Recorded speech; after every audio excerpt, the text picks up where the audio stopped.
车台湾看世界，来看美国的总统川普对中国的关税政策180度大转弯。《华尔街日报》引述消息来指出，讲北京有意要甲对中国的关税降一半。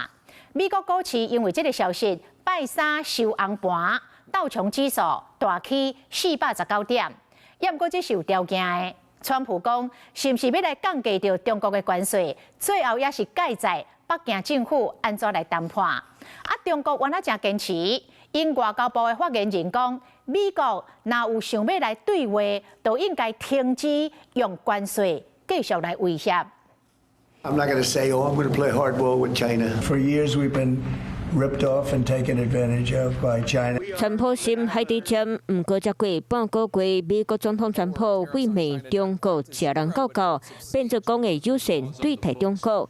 继22号以嘴放领讲，会考虑大降价对中国145%关税了后，23号《华尔街日报》加码报道讲，北京可能将部分对中国关税调到剩50%到65%，不过前提是。How soon do you want to bring the tariffs on Chinese goods? Well, that depends on them. We get along. I get along very well with President Xi, and I hope we can make a deal. Otherwise, we'll set a price. 外国媒体嘛报道，川普的态度放热冷，是因为包括沃尔玛在内等等真侪间大卖场私底下警告讲，川普的关税和无效政策服务嘅起价扰乱供应链，恐惊上紧2礼拜内会加定地空，而且过来已经12州控告关税危险，对川普来讲应该会投降莫里修。China can start by moving its economy away from export overcapacity and towards supporting its own consumers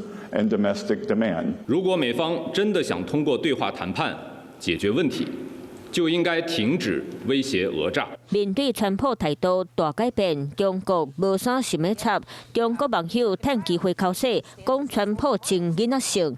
北京政府搁出招，搁管告各国企禁止韩国出口有中国稀土的产品到美国，那么就会面对制裁。